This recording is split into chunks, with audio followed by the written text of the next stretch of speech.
Hello and welcome to the Monday Futures Market Outlook for November 26, 2012. This is Patrick Serezna. For those of you that would like to try out our daily trading room where we're trading S&P futures, complimentary memberships are available on the website. During these videos, we use market timing strategies using intermarket analytics. For those of you that want to see that in print and us using those to find different ideas and so on in a newsletter format, please visit markettimingstrategist.com and learn about our new newsletter. As always, we start off with a chart of the US dollar index futures, and the US dollar hit that overhead resistance as it approached 82 level, where we felt that the risk-reward proposition of the US dollar was limited. And since then, the US dollar has come off of that high. At this stage, we look at the risk-reward proposition of the US dollar as relatively poor, not necessarily because it's imminent that it's going to crash, but rather that there's not very much opportunity at this point to make money for the remainder of the year here, while we do believe that there is vulnerability for it to trade back down towards the 79 level, down along those lows. At the same time, there's a reasonable chance it may still stay relatively range bound right in between these two focal points. Overall, we simply don't feel owning US dollars here is worthwhile. Next year, I want to take a look at the euro and recognizing that the euro, as it trades against the US dollar, is one of the key reasons why that dollar index had such a material reversal the other day. At this juncture, the euro has shown strength back to the 130 level, and certainly at this point is poised to potentially retest its highs. This certainly would keep pressuring the US dollar to consolidate. At this stage, we are not in the big picture very bullish the euro. But we do recognize there is room for the euro to strengthen, not only back up towards the September-October highs around 132, but if things really develop next year, we could see even highs as high as 135 in the first parts of the year. Next year, I want to take a look at the 30-year Treasury bond, and the Treasury bonds have been hovering near their highs. There's been a few days of consolidation, but we're going to be watching this very closely. It certainly would throw a bucket of cold water on the market's recent rally if we saw 30-year and 10-year Treasury bonds break to all-time new highs and dropping, obviously, the yields to all-time lows. We do believe that this is a material overhead resistance, and there's not a lot supporting that other than the fact that the Federal Reserve continues to want to maintain low interest rates. But will that be a catalyst for driving them to ever lower rates? That's something we're going to witness here on the short term. If this ends up developing to being a short-term flag, we'll see whether or not the bulls can gain enough momentum to break it to a higher high. But we like the scenario of bonds just being stuck in this range for the remainder of the year. Next year, I want to take a look at copper futures, and copper actually is poised to potentially have a retracement back up toward the highs. The correction that we've had over the last 2 months that saw copper go from about 385 down towards 340 has really at this point played itself out. We see some nice reversals coming in here.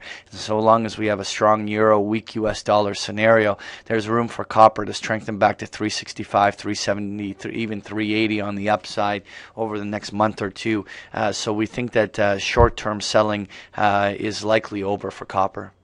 Next year, we're going to take a look at crude oil. Crude is at a very interesting juncture. We may have seen the low. There's been an extended consolidation at that 85 level.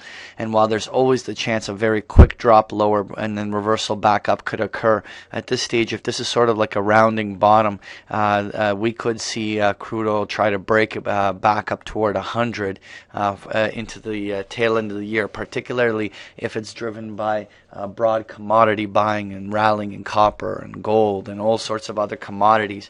If commodities in general come in favor, it could help the case for crude oil to strengthen. That brings us to wanting to look at gold, and we were suggesting all along that gold low would come in the 1650 to 1700 level. We were buyers of gold. We continue to be so. Recently, we saw that strength that allowed gold to push up towards 1750. Now, there's always going to be little pullbacks along the way, but we do believe it's at some point here within the next few weeks, we'll probably see a retest of that 1800 level, and even potentially see gold position itself for even further gains. So finally, that brings us to the wanting to look at the actual S&P 500 and what the market is doing. We were suggesting that this market correction could naturally go down toward the 1320 to 1360 level, and we got a test directly into there. Now that that's come and gone, we've seen a material rally that has made it back all the way to 1400 level plus on the upside. At this stage, this is going to be a crucial level. It would be very constructive for the bulls to make it all the way back to 1430, but really what I'm going to be watching is going to be how the selling is contained during the next little give back. The markets never really, or it's very uncommon for them to just in a straight line blast higher. So there's going to be at some point a consolidation. We want to see the bulls really dig in and hold supports and don't let the bears get any momentum during selling. If that's the case, we can say or with a high degree of confidence that was probably the swing low of the market, and that we are poised to have a good Christmas rally. So just looking at our key intermarket observations, we've changed the risk-reward proposition of the U.S. dollar to poor. It doesn't necessarily, again, mean that there's a massive amount of risk, but we certainly don't look at it as an asset class that will do you any favors here in the next little short period of time. The commodities, because of that, do actually finally look good, because copper and oil could roll up from these bottoms at the same time as gold continuing its trend high, push higher here. We've felt that this is a period where accumulating resource-based names has merit. While U.S. bonds remain in a very clean uptrend, we still cannot deny that up along the top end of these ranges, the risk-reward proposition of owning them is poor. While we haven't seen them begin really start selling or change the trend, we don't see very much merit in continuing to own them unless you're a shorter-term trader trying to scalp moves higher. At this stage, with the market correction having really played itself out clearly here, we do believe that U.S. stocks and global stocks represent a good proposition, and we are buyers of the market. That was your Monday Futures Market Outlook. Thank you for joining me.